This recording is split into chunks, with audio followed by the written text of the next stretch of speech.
Hi, it's Ray from Proshaper in Charlton, Mass, and tonight we're going to try to get a lot more done on this. Where we left off, we'd welded this up, and I started doing the grinding and planishing of the weld. That still has to be finished, so tonight that's what we're going to do. We're going to clean this all up, and also on the flange.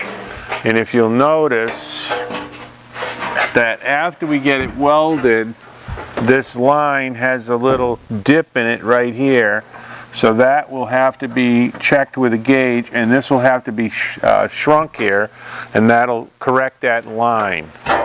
And then also this flange, made a couple little flange gauges here. Here's the flange gauge. That flange, the angle has to be changed from what it is now to that. So we'll be doing that. So we have the grinding and the planishing, and in the process it might be a little high, so we might have to shrink it down a little bit, and then we'll follow up with the edge and the shrinking of this edge here to get that to pop up. And this panel, after all those operations, will be ready to be welded next with segment 11. We will trim this edge here and weld the center section to it. That'll be the next part of it. And then off camera, these two pieces I'll have to finish off camera because there's no sense in duplicating this. And then after I get those two pieces finished, and those will be welded to the power bulge, and we'll finally have the whole center section. We'll have the whole center section, and I think what I'll do is go to the two fenders and get the two fenders made. And I'll show you how we can take the flexible shape patterns, and that's going to guide us on where we're going to weld the whole assembly together. And remember, the flexible shape pattern was made all as a whole. It was in segments, but it was a whole over the entire surface here. We will take and put them back on the original panel. We will tape there'll be one flexible shape pattern, 2, 3, 4, 5, 6. 6 of them we'll tape all together, and when the assembly is done, they will fit perfectly, so this edge will be exactly where it needs to be on both sides. Everything will fit just like it was the original. That's the way we do it. So that's going to be all in upcoming editions. Right now, let's get this ground down. So I got the Norton Blaze 50 grits. I'm going to carefully grind this without biting into the parent metal here. I got to tighten these up a little bit. Yeah, that's better. Now Mark doesn't have to show the entire process of all the grinding. We'll just do a little bit. We'll cut away, and then we'll further refine the grinding with the little rotary sander, the 2-inch foam pad one, and then the orbital, and then some shrinking. So we'll cut away. We don't have to show every inch of this process. It might get a little boring. So here this is the tricky part right here, how to navigate through here. Now generally what I do is I go on the 12 o'clock position and I'll go through here. Now I do have a smaller one. I might use a smaller backer, which I cut down even smaller to go through here, and I'll have to go with this angle across them, which I generally don't like to do. And this sunk in a little bit. There's a little bit of a valley here, so you got to be very careful that you don't bite into here.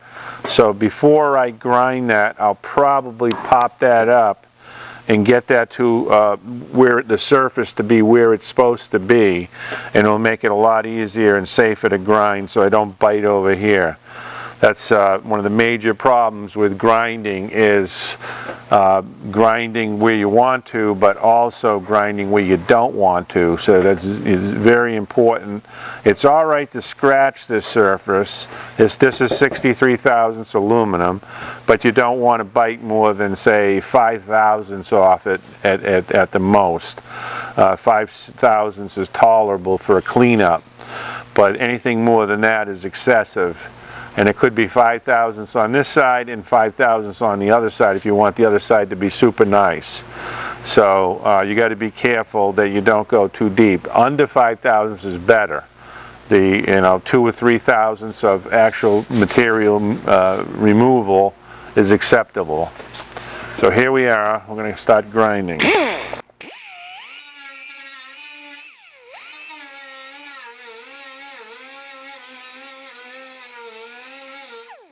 It's all about real careful observation. So you grind and then you feel with your finger right away. Grind a little bit, feel with your finger. You're still proud there, it's got to go down. And we don't have any divots here. If we have a divot or some type of low spot, we're going to have to rely on, hopefully there's enough material below to cold forge that up so we don't end up with a finish that has a little divot on it. That spot there is a little low. It actually needs a little hammering here, so maybe I should stop for a minute and I'll get that hammering done. Okay, so I turned it over and this is a little proud here. I want to knock that down. So I have this dolly here. This is one I just recently bought on eBay, I think about a month ago or so. And I paid crazy money for it. I could have made it, but I really like that shape. And it was without this piece here. And it really didn't have much value just by that shape. There was not enough mass to it, so I turned up a nice little handle and tigged it on, and now I've got a lot of mass, and that shape is a really good usable shape. And it's the first time I've seen one like that. These are pretty common here. I've got one like this, but this curve here would maybe work, but this one's it just follows the shape a lot nicer here than what I want here. So I'm going to put that under there.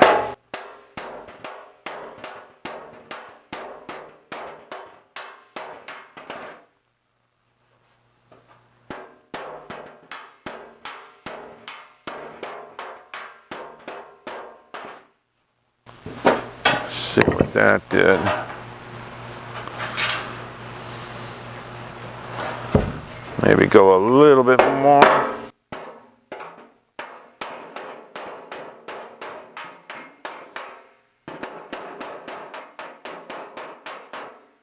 That should do it.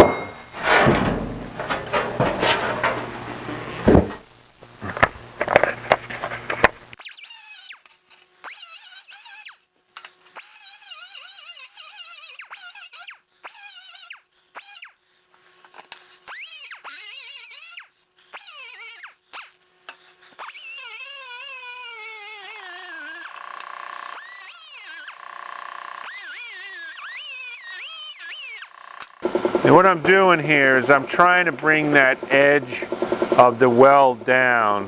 The center's easy to grind. It's the edge that you want to get without biting into the parent metal. Now I still have to come up here. I'm still a little low right at that point there. So let me flip that over again. I got to bring that down. I'll try using this shot bag here.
And that spot there is a lot of material, And that's where the spot is a little low on the other side. So I'm going to put the hard dolly under there and see if I can drive that down a little bit right there.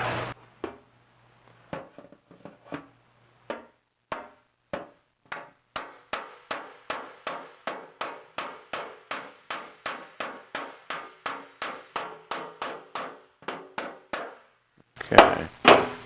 Let's see how that worked out.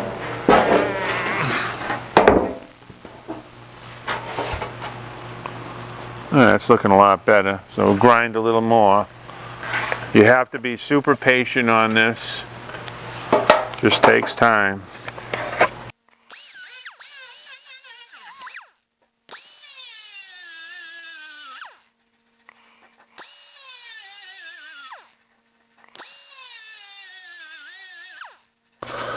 Now, when you're grinding, and you're grinding at this low angle, and I'm working on this edge here, trying to bring this flush, it's very easy to get this side, but it's not so easy to get this side. So you have to change your position totally and then go this way to get that side. So you've got a hump like this with the weld, and then you grind this side of the hump, then you grind that side of the hump. And to do that effectively, you want to get it so that you don't dig in, you dig, or you grind just flush or a little bit proud, and then we can crush some of that material in. In the process, you always worry about overdevelopment. And like I've said many times, that overdevelopment is a price you might have to pay sometimes. And all you have to do is use that lead shot bag underneath, heat it up with a torch, and we'll show you that again, and we'll bring these spots down. So it's coming pretty good. We're still a little bit sunk in right in here at this point here. So I'm going to see if I can isolate that and then bring that up a little more. There's a few spots I can grind a little better here too. But it looks like that cold forging operation worked. I don't have any spots that are going to be low at all as far as the surface finish goes. So let's see if we can pop this up some more here. Try the bag.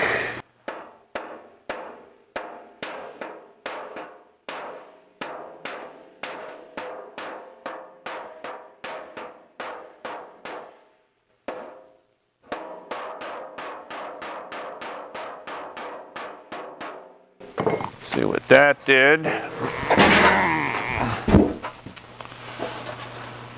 Okay, that's a lot better. Now the weld is actually proud now. It's accessible for me. I'll get this. This is the side that's most important.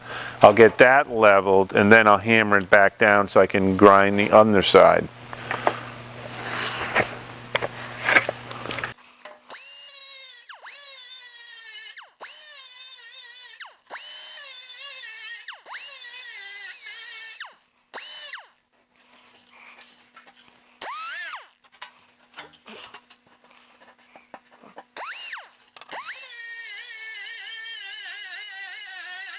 I had to come up on a steeper angle to get that.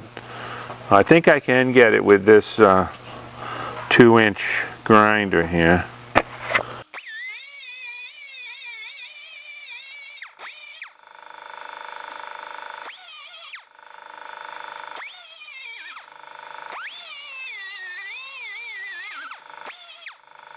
And now I'm going to take this low crown dolly, and I'm going to see if I can flatten this out a little bit.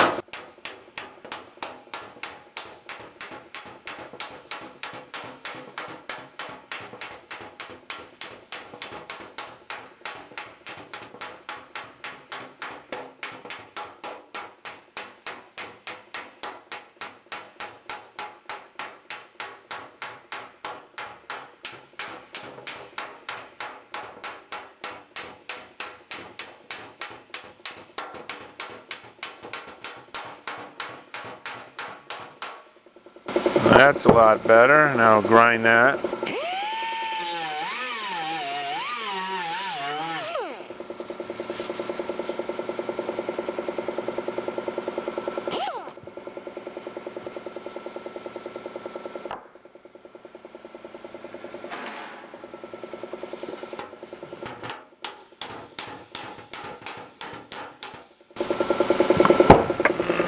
I think I'm going to have to grind that a little bit on this side here because that's causing a problem with my planishing. So I got to remove some of this material here.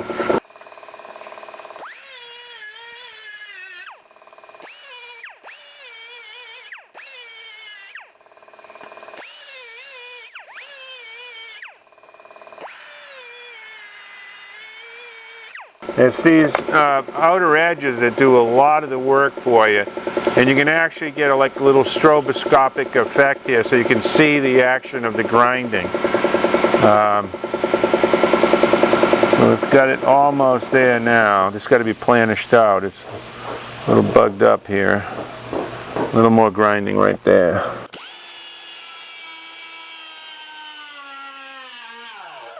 You see how I'll just grind for a minute or so, or 30 seconds, and then I'm going to verify with my finger what I did. Because your eyesight is one perception, you also have your finger perception. Your finger doesn't lie.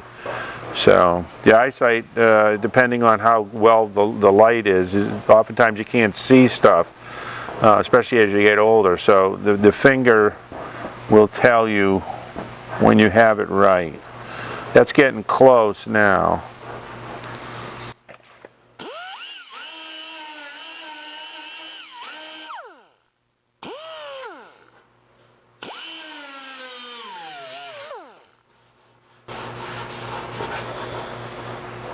All right, let's planish that out a little bit.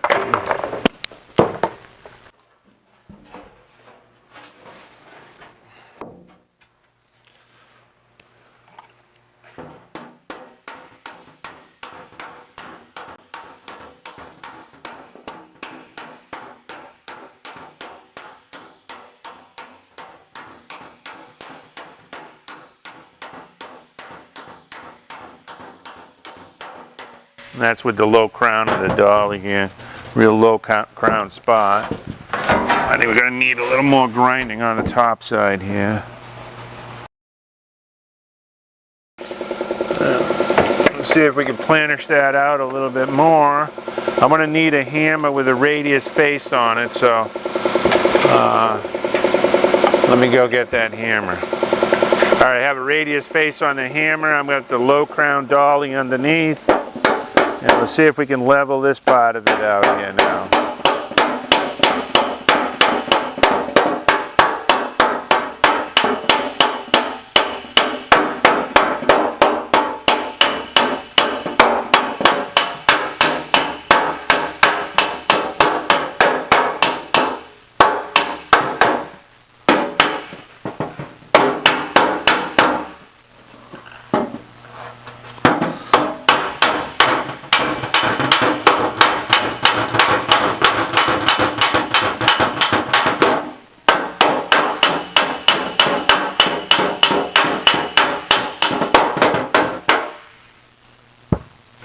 Now my grinding disc is worn pretty well on the edges, so I'm going to replace that with a new one.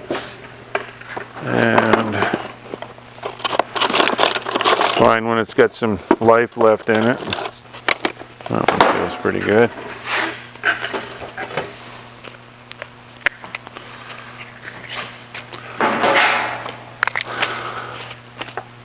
So I have an older pair of whistles mounted on there, and then I cut it just like this with straight cuts, about 1/4 of an inch off the backer.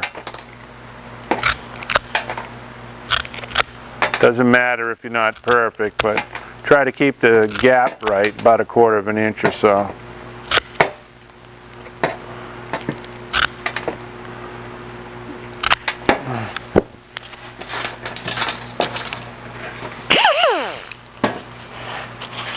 And we can put a little bit of wax on that, that'll help.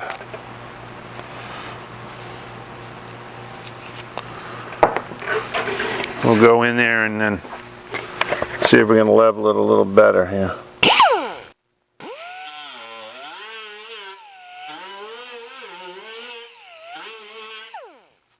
Well, that looks sweet right there. That's not bad.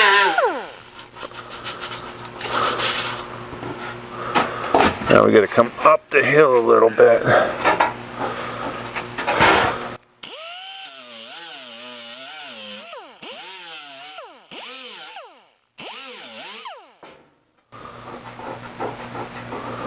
Still a little fat right in there. So. The important thing is to use that throttle. You don't have to go full blast, just moderate. All you need is a little action like that. It'll do exactly what you want it to do. Now I'm breaking my rule. Usually I go with the weld when you grind it. I would usually go like this, but in this case here, you have to go across. And you can see I'm starting to bite over here because this is set down a little bit. I didn't bite too much off of there. But this will have to be knocked down, then we'll planish it, and it'll get leveled nicely. So, I'm going to get a little more here. Alright, let's planish that out a little bit and see what we have.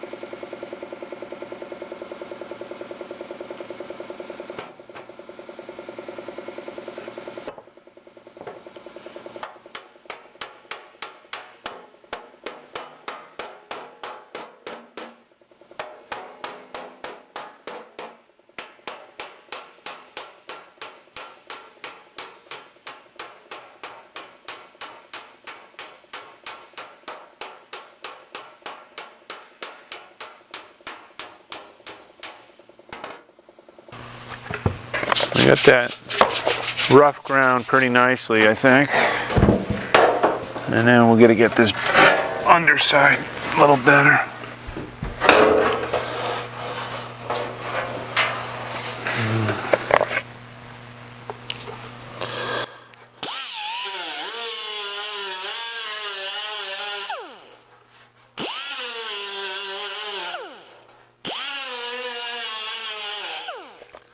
You got to remember that grinding is a super important skill set. You can screw up the whole job by over grinding or carelessly grinding. That's why I'm doing a little tiny bit, 30 seconds or so, and feeling it, 30 seconds or so, and feeling it.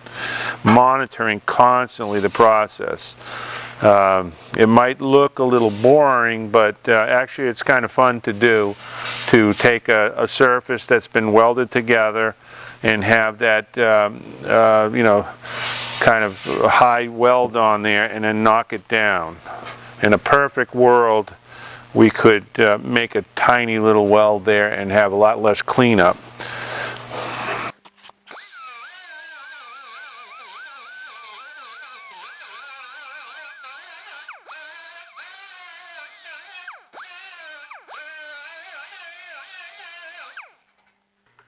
It's really important to have backlight too. If you've got a good backlight, you can see stuff really good.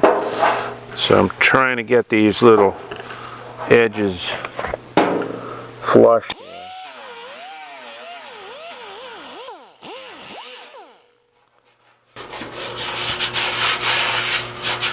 And that's feeling pretty good now.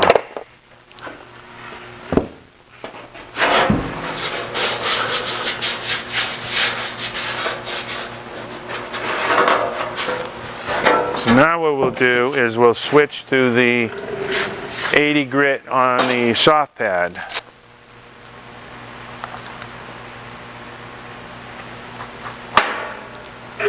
Grit. Now I'm doing another YouTube series on TIG welding, specializing right now on aluminum, TIG welding aluminum. If you haven't taken a look at that, we got 3 episodes up now. This will jibe pretty good because this was TIG welded with my Everlast inverter machine, which has pulse. This was pulse welded, and in that TIG welding series I show you how the goal is to make the piece one piece, and that the seam, the butt welded seam, is actually as strong as the parent metal. Now you've seen we've bumped this around quite a bit, and there's no cracks apparent or anything like that. Now if there was a crack apparent, if you did something wrong and it cracked in one little spot, to remedy it, all you have to do is just run the TIG over it again and fix it. But I have nothing here, and it's as strong as the parent metal, so we're doing good. Now we just got to fine finish this planish here and the grind.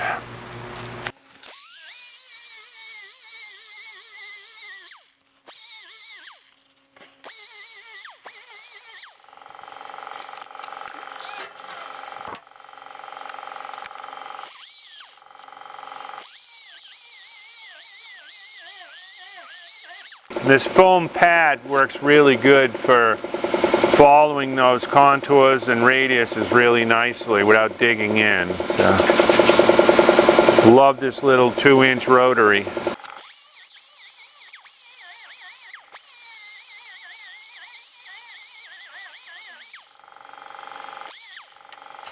So that's pretty decent on that side. Now we'll do this side.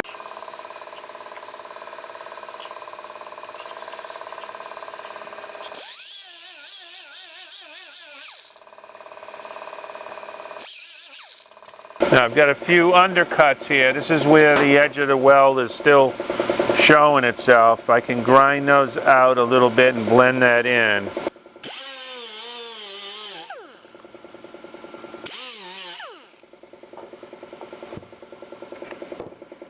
And I'll need to planish that to get that a little level.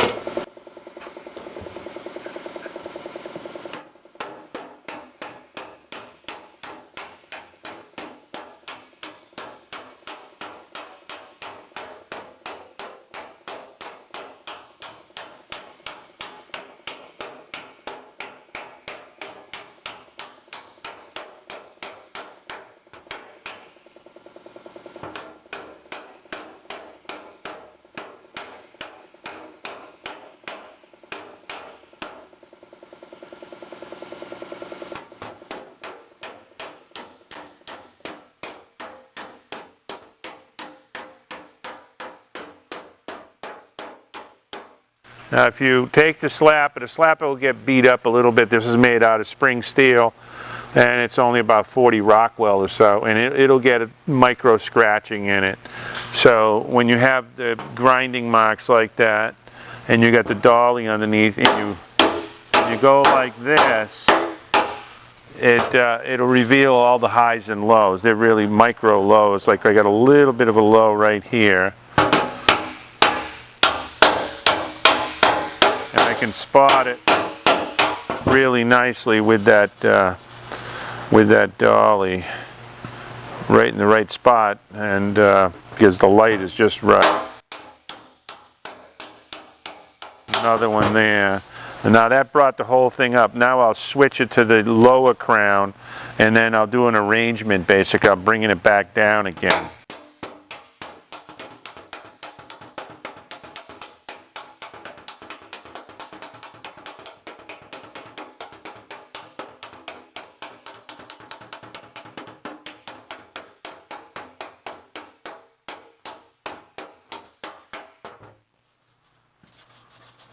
So it's a little swelled right there. We'll have to use probably a little heat, or maybe not. It might. Sometimes they'll go cold. We'll put the shot bag underneath there.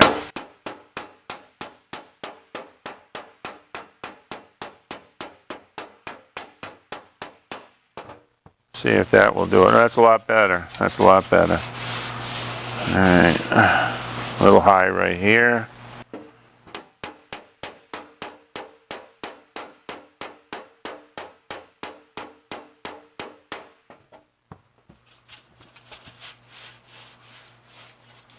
That's looking pretty good. Now the valley itself is up this way here, so I'm going to have to knock that down a little. I might be able to get in there with that slapper. Probably more effective with the slapper, but we'll use the shot bag to see if we can level that.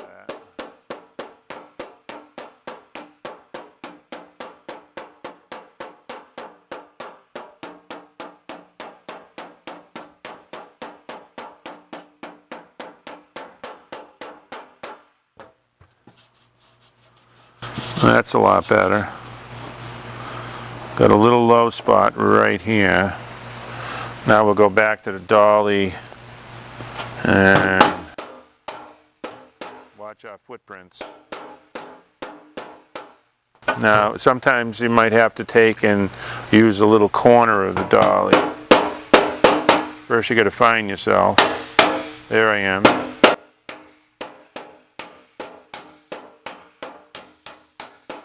So I walked myself right into where I needed to be. Found my location. You can hear the little dink dink, and a little footprint will show up if you got the light behind you, and then just walk right in that low spot.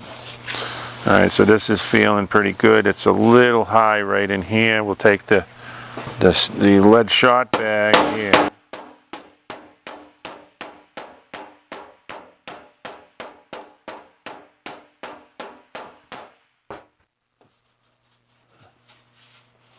That's a lot better.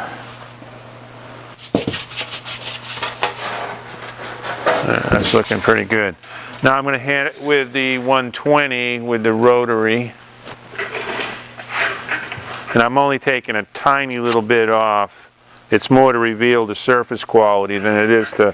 I'm not smoothing it by grinding it. I'm revealing the surface quality. I'm removing tiny little bit, and that will help some little spots that might have some residue from the edge of the weld.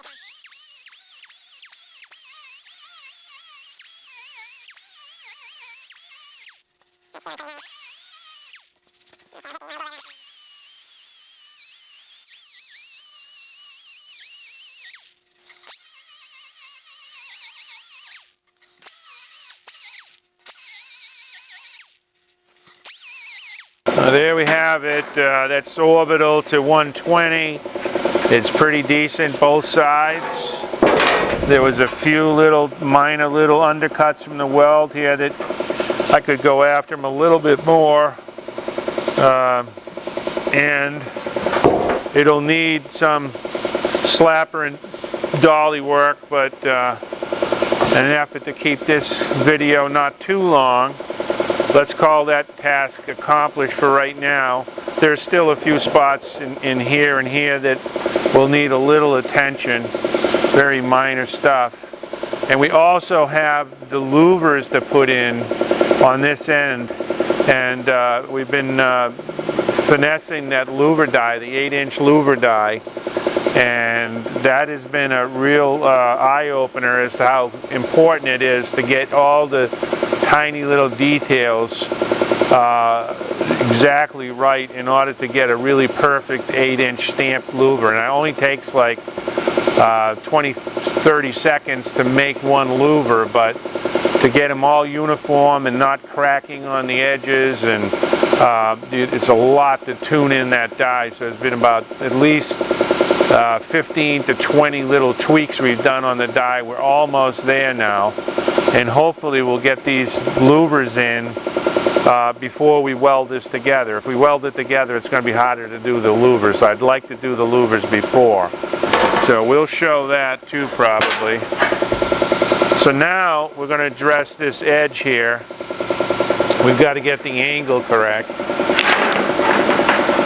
I made two gauges, an external and an internal gauge. This is my little fulcrum tool. It's a masonry tool. I've dulled the edge off and put a little slight radius on it so it won't bite on the edges. Radiused it this way too. And that's a great little fulcrum to knock this over. I'm going to just separate this bench out a little bit more to give myself a little more room. So here we go. You can see the gauge. We've got quite a ways to go here. So about 20 or 30 degrees. Comes over nice and easy.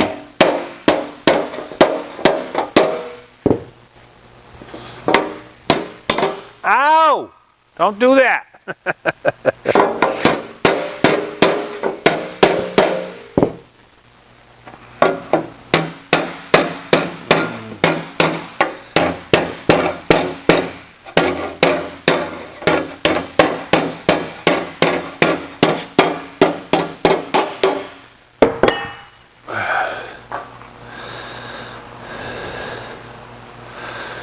I have an external gauge. I think that'd be probably a little more accurate, so we'll get it almost there and then check it with the external.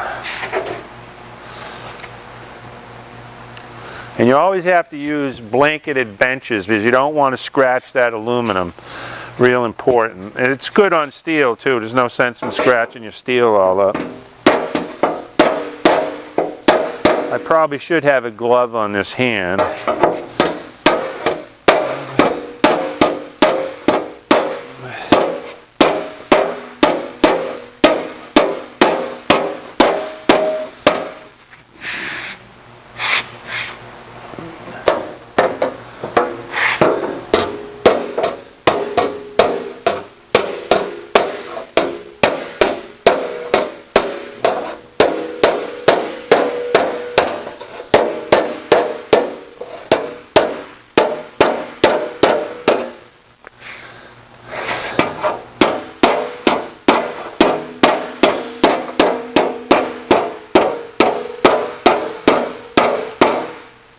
Now, we'll fine tune it a little bit more, but let's fine tune this line here now. This line has to be shrunk, so we're going to go over to the shrinker, see if we can get that into the shrinker and shrink that. We're going to need a gauge along here, and I know we have the gauge for here and we have the gauge here, but we might have to merge them together with a little merge piece. And that'll give us a guide, but let's get over to the shrinker first here. Okay, so here we are at the shrinker.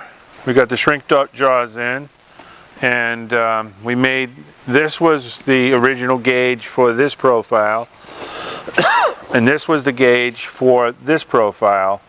And in the merger process, we need to tweak it a little bit. As you can see, it's sunk in the middle. So we're going to pump that out, and this is our index point here. That's what we're going to reference off. You always have to have an index point. So that index point came from the flexible shape pattern. So we're going to put that right up here. What we did was put some aluminum strips in here and duct taped it on with some Gorilla Tape. It's now pretty strong as a profile gauge. I'm going to lightly bump this out.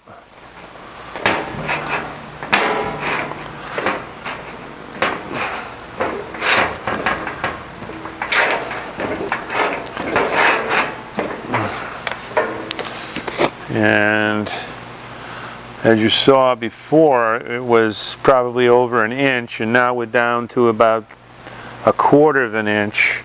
You always look for the worst gap, the widest gap. So I've got my index mark on, and it looks like over here is where I've got to give it the most. Now, most probably will overdevelop this a little bit. We'll shrink it a little too much by mistake, and then we'll have to throw it in the stretcher to get the fine tune just right, unless we're super careful here. Alright, so a little bit right there.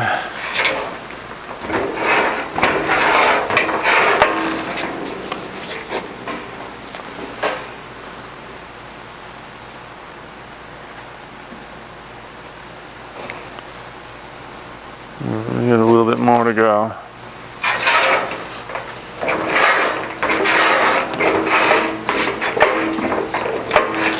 Just give it light little bumps, couple of them, and then check it. It's so easy to go over. So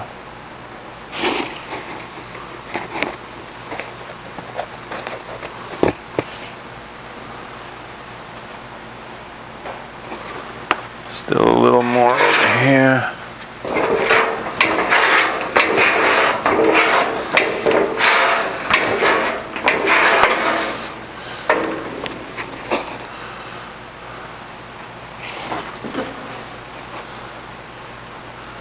Now we're almost there. It looks pretty good. Now the proof in the pudding here is we'll go get the original Fender and we'll hold the original Fender up there and see how it flows with the original Fender. So we'll stop and we'll get that Fender. Alright, so we're done with the shrinking. We shrunk the edge to the nice little gauge we created by putting aluminum strips in. And now we got to fine tune this flange. It needs to come over a little bit more. If I had brought it over two more, it would have been more difficult to get into the shrinker. I do have another shrink die that will allow me to go in with a steeper angle, but I wanted to use that one. So we'll bring this over some more.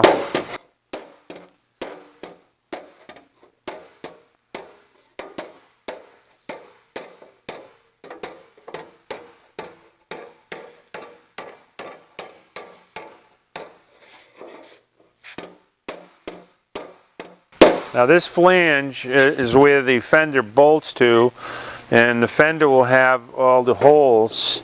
And what we'll do is those original flexible shape patterns we made the other side to, we'll make a new flexible shape pattern off the original hood, find the location of all the bolts, and then tape that new flexible shape pattern to the original one that we made. And then we'll put that on here, and that'll locate all the points of where this fender has to be, the factory location of everyone, without even measuring with a divider or anything. It'll just locate everything perfectly right off an index point. It'll be factory accurate.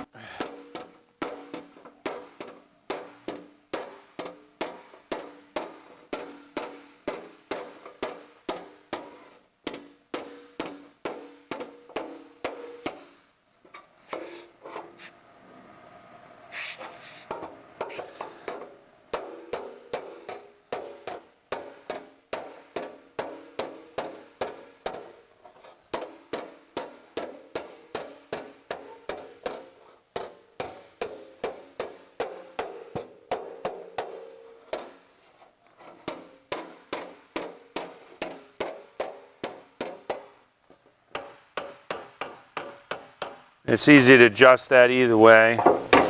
Too much, too little, no problem. It's always looking for the Goldilocks point on everything. So we'll see what we got here. Looks like we got to go a little bit more according to this gauge. Yep. So it's maybe a 70-degree angle or so.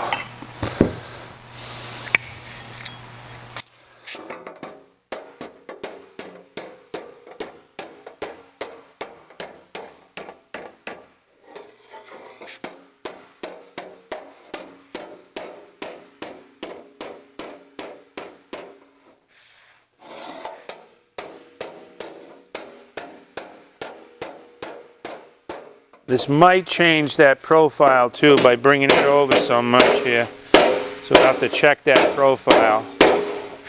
Might need another little small adjustment.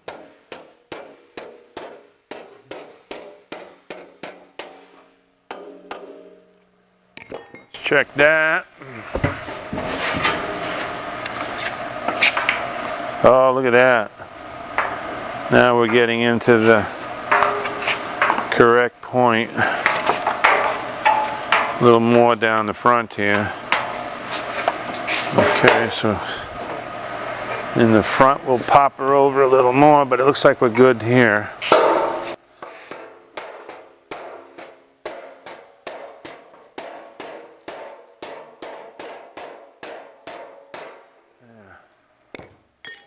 Like that should do it. Now we'll check our gauge again.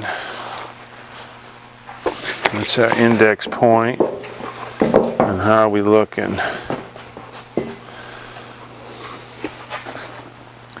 It looks like we dropped a little bit because of the angle change. And this edge, well, it doesn't look too bad. We might have to tighten that edge up a little bit. Let's try just beating this down right here into the beater bag. Might be a good trick to beat right on the edge of the flange. This flange is longer than it needs to be too,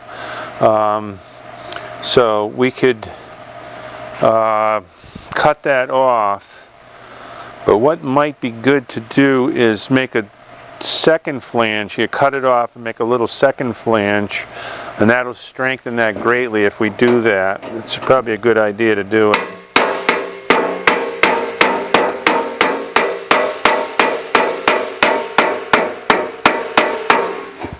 Let's see how that goes.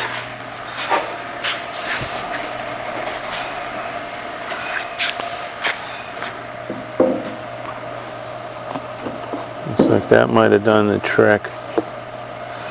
Yeah, that's pretty close. Looks like a little bit over here. Pop it right there a little bit.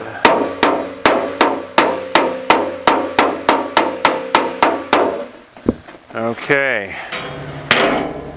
Now, this is the moment of truth. We'll set that right like that. And here's the right front original fender. This is the fender that Mark made the flexible shape pattern video off of. That's been a real popular one on the Proshaper YouTube channel. And we might need a little bit of adjustment here, but let's see how we're going here. There we go. That's not bad for the first fitting, so that'll need, we got to check the angle of this. This is, see there, that's probably the angle right there. So it's fitting up pretty nice. That's a very slow radius here. This needs, I can see this is going to need a little adjustment here. It juts out a little bit here. So this will have to go in and that'll have to go out to average it. But I think that proves the point that with a flexible shape pattern and some gauges, you can make some pretty nice fits. So there's our fit up, and I'm pretty happy with that. It's looking pretty nice, and hope you enjoyed the video. It's Ray from Proshaper in Charlton, Mass.